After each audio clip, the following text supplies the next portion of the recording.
Welcome back to Jam Packed Business Made Easy with AI, and I'm Flora, your host. Today's episode is one of my favorites because it perfectly captures what happens when entrepreneurial curiosity meets AI. I'm joined by David, a professional magician who started performing at 10 years old, was one of the first magicians to use pay-per-click advertising in the late 90s, and is now part owner of a CRM built specifically for entertainers. But here's where it gets interesting. Instead of hiring developers and waiting months for updates, David used Claude code to edit his own WordPress plugin, saving thousands of dollars, yes, literally thousands of dollars, and weeks of development time. We talk about marketing before Google ads were cool, building automation that were like a 24/7 assistant, adapting magic shows for Zoom during COVID, and how AI is making technical independence possible for entrepreneurs. If you've ever thought, I'm not technical enough for this episode is going to change your mind. Let's get into it. Here we are. All Hey, right. David, where are you calling from today? I'm calling from Minnesota. Oh, great. How you doing? We're doing well. Yeah, very cold, but we're doing well other than the cold. Okay, great. Yeah, a lot of the countries dealing with some cold. By the time I post this one, I wonder if you'll still be dealing with cold. A lot can happen. Hopefully not. Yeah. Hopefully not. Yeah. Well, it's Minnesota, so we can actually have winter all the way up till May, pretty much. So Yeah. You know, when I moved to Denver from Panama, but via Austin several years ago, and I moved in February, and I was like, "Woo, cool! We got the cold out of the way." They were like, "No, the snowiest months are March through May," and I'm like, that is so hard for me to even comprehend to this day. But hey, you'll get used to it eventually, I suppose. okay, yeah, I was about to say, are you pretty used to it now? Are you from there? I'm from here, so I've been living in the snow my entire life and the Oh, cold. yeah, you're used Yeah. to it. You're tough. Oh yeah. You've also been with Jam AI for a while. So tell us a little bit about kind of what brought you here and a little bit about who you are. Definitely, sure. So I'm a professional magician. I've been self-employed magician entrepreneur since I was 10 years old. So I've never had a real job my entire life. I've been making a living my entire life doing magic for people. And so I've been a self-employed business person my entire life, essentially since I was 10 years old. And so I'm always looking to kind of up my game, up my skill levels. I also coach other magicians and consult other magicians on marketing automation. I also I am part owner of a magician's CRM, a CRM for magicians and performers. So I've been, around the block. I actually started doing internet marketing back in 1999. I sold my first course on internet marketing for magicians back in 1999. In fact, I did pay-per-click advertising even before Google AdWords came out. I was the first magician to ever do pay-per-click advertising using Overture before even Google Ads came out. But anyway, with all that being said, back in I think 2022, I think it was, I discovered a new to me, a new community called Score, and Okay. it's a platform of I think mostly retired business folks who now volunteer to help other business people that are kind of growing their business, either starting their business or growing their business. And one of the first webinars that was offered that once I got involved with the Score organization that I saw was this AI webinar by this person by the name of Jam. And I never heard of her. I didn't know anything about. I didn't even know that much about AI at the time, actually. Yeah. So I was all into marketing automation. I was designing marketing funnels for magicians and specific things like that, but not using AI. AI is kind of a new thing, especially in 2022, I think. And so, I watched her presentation. I remember watching it a couple times on the replay to kind of take it all in. I Yeah. remember implementing a few things that I learned, and I just started following the Jam and the whole Jam AI, platform, whatever. And then, she rolled out the school, page or whatever you call it, the school platform. Rolled that out. That was great. So I actually have my own membership area for magicians who coach with me, and I do it through WordPress. I do it through a WordPress plugin. But looking at school, I almost want to migrate everyone over to school because it has such great features. But so then I, really started attending the trainings, and what was really a game changer for me, which is recent actually, and was wasn't even planning on this. So I attended the Claude code session by Kevin. Yeah, And yeah. and I had, I wasn't really sure and I attended it with having no idea what I would use it for. And, it intrigued me, installing stuff, and it was like command line. And I used to have a web server that I do command line stuff. So, I'm a little bit familiar with command line stuff. So it intrigued me.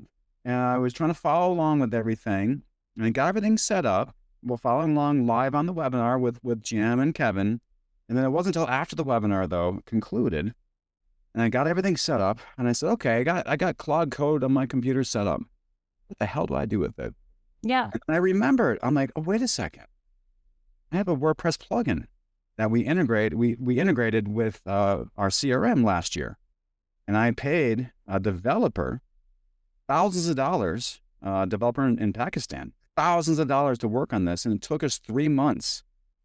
3 months of back and forth. And of course, the time change, because, it's midnight here, it's morning there. And so it literally took us 3 months. And he did great work, don't get me wrong. But it was exhausting emotionally for me, because I'm like the middleman between two developers, basically, between the CRM developer, who is my business partner, but he's an actual programmer, coder guy. And then now I'm the middleman between this WordPress programmer. And it's exhausting. It literally is exhausting emotionally, because you're talking to two techie people, and, they're kind of arguing through you sometimes. Yeah. And we added these incredible features last year to the plugin, to our WordPress plugin. And it cost thousands of dollars. And like I said, 3 months of development time and lots of exhaustion, honestly. I would leave this project kind of exhausted and almost sometimes depressed, because it's like, oh my gosh, what am I got myself into? I'm so knee deep in this now. And I'm between two developers. Now, fast forward to the night of the webinar, literally right after I got done on the webinar with Kevin and Jam, I asked Claude. I came to me, I said, what can I use this for? So I went to normal Claude and said, hey, normal Claude, can Claude Code help me work, adjust and make modifications to my WordPress plugin? Because ever since last summer, we've had feedback, we've had feature requests, and it's so exhausting. I didn't want to hire a new developer yet. And I do it in batches. I would, when I'm mentally, emotionally ready to hire a developer and work out new features, I'll do that. But I wasn't ready yet. But then, so I got off the webinar. I'm like, wait a second. What if I could edit my own WordPress plugin without needing to hire a developer anymore? And so I asked Claude, I said, Claude, is this a good case study or a good use case for Claude Code? And it said, this is a perfect use case for Claude Code. Oh. So literally, like about an hour after the webinar concluded, I'm editing my own WordPress plugin, making my own updates. I added incredible functionality to it. So in about 1 week's time, I did, I'd say about the equivalent of 3 months of development time with the actual human developer. And I spent about $22 versus thousands of dollars. So that's a huge win for me, just by attending that one. So I'm really looking forward to the next training that Kevin's putting on, which I think is very soon, on Cloud Code Part 2. Yeah. But I've learned a lot just from that. So it's been a game changer. It's been very awesome to be involved with this community. And I love how everyone's so positive and very helpful with each other. And I love the speakers that you and Jen bring in, Tony. He's great. Tony teaching in the different classes that he teaches. So yeah, I mean, my mission now to kind of go through the school and make sure I watch all the replays and I check off the ones that I watch. And yeah, it's been great.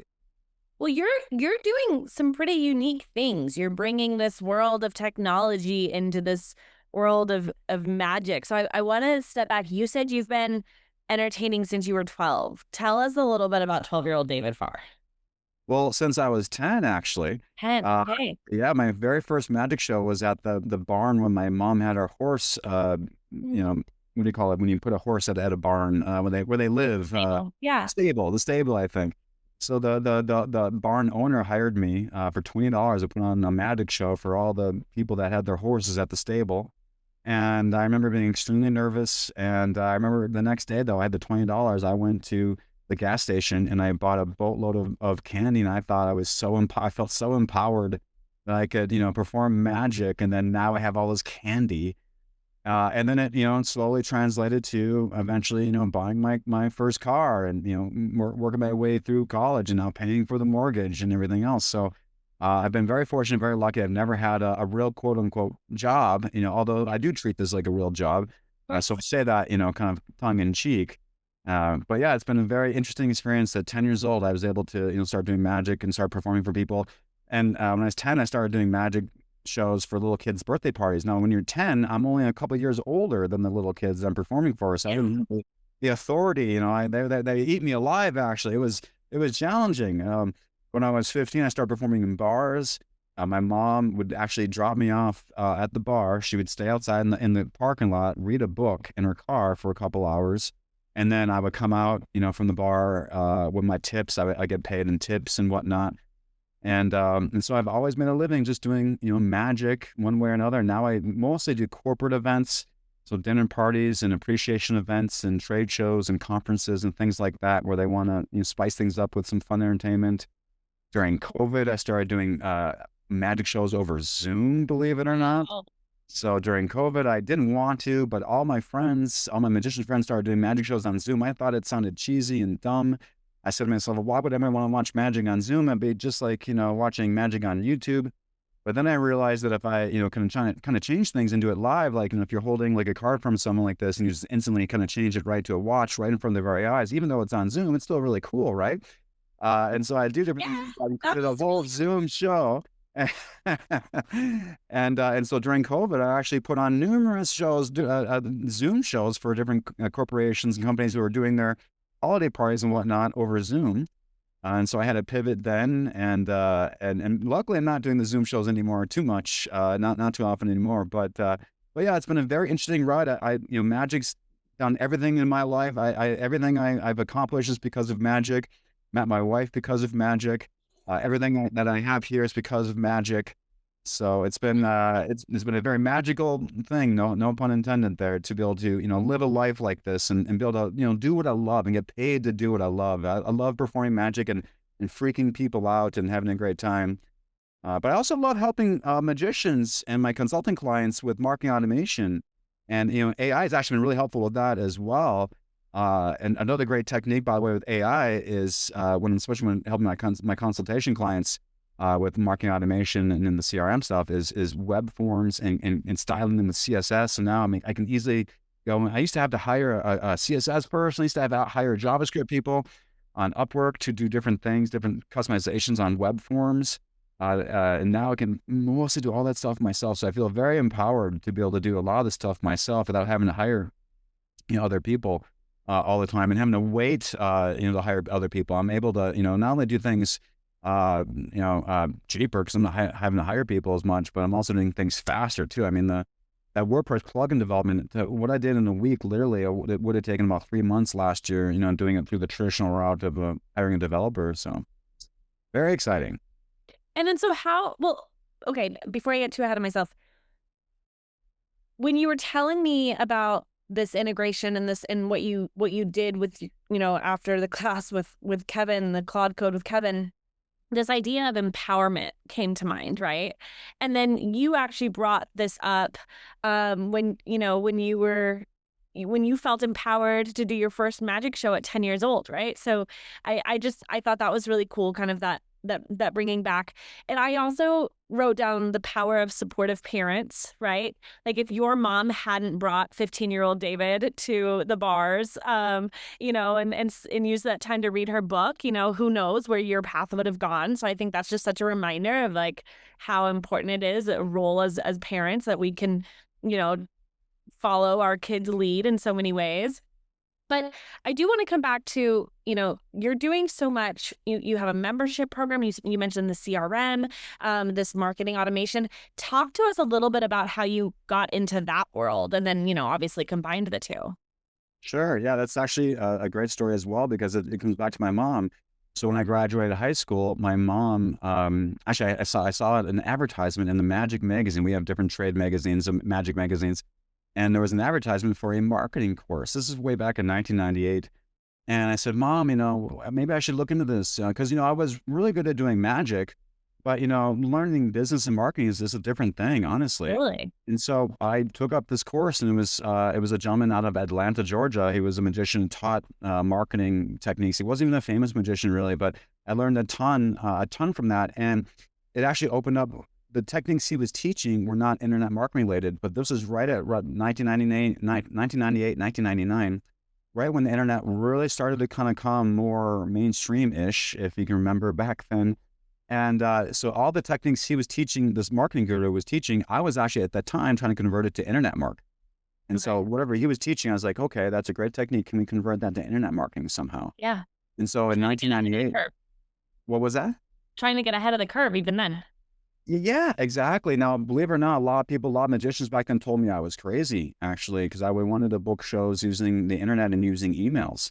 And they said, there's no way people will ever, book you without talking to you on the phone. There's no way people will book you just by looking at your website. Now, back then, a lot of magicians didn't even have websites yet, Of course, yeah. 1998. And No, a lot of people people, websites. not a lot of people didn't have a lot of email. A lot of people didn't have emails yet, email addresses yet. So a lot of magicians do say I was very ahead of my time because I was trying to do this stuff way back then. Now it's pretty normal to go and fill out a form and opt in for something to get something. But back then it was kind of a very new. Not even a lot of businesses were using this technique a lot. So yeah, it all started way back then when I got this marketing course on how to do marketing for magicians and entertainers. And I started through that gentleman, that marketing guru. He actually we did a joint venture. I sold my course through him. And so he promoted my course because he didn't do internet marketing. He taught traditional, offline marketing really. And so we did a joint venture, and then I kind of came up with I started becoming my own name in the magic world, not because I'm a great magician, but because, well, my clients think I'm a great magician, but my not my magician clients, my normal people clients hire me I for think you're magic pretty great. shows. But what the magicians really appreciate, though, was how I can take marketing automation and simplify it for them. And so a lot of guys actually don't even want to learn any of this stuff. They literally just have me do it all for them. We sit on a Zoom call. I'll set all of it up for them, and they just get to kind of reap the reward of having it work for them on a 24/7 basis. Kind of like having a nonstop assistant working for you Yeah. that you don't have to pay. You don't have to ever give them water breaks or food breaks or anything like that. So yeah, it's been very exciting, and then now AI is opening up a lot of new things, and now that I'm owner of the CRM, so I wasn't always the owner of the CRM. That's a whole different story that I'll have to do a whole separate podcast on probably. But the CRM that I'm now a part owner of used to be a competitive CRM to mine, and so now I've actually partnered with this gentleman, and like I said, it's a long story, but because of this now I have creative control over the CRM itself. So the previous solution that I had was a generic CRM. I won't mention the name, but it was not set up specifically for entertainers or magicians. I took my layer of tools and templates and put it on top of the CRM. But now I partner with an actual CRM that's made specifically for magicians, and I have creative control over it. So Amazing. we're doing a lot of API integration stuff, and so I've actually been using a lot of the things I've been learning from Jam on like Manus. I had Manus just actually, I think it might have been the same night because I ran out on Claude Code. Was getting so crazy. I was having so much fun with it, and I was making such great achievements that I ran out of my usage for that night. It cut me off basically. And so when I got cut off, I said, okay, I'm cut off for now. I can either pay more or I can just wait for like like 2.5 more hours. So I said, okay, I'll wait for 2.5 more hours. But And you were so excited. I was super excited. I really was. I felt empowered. I've never been able to update my own WordPress plugin. I've had this WordPress plugin since 2008.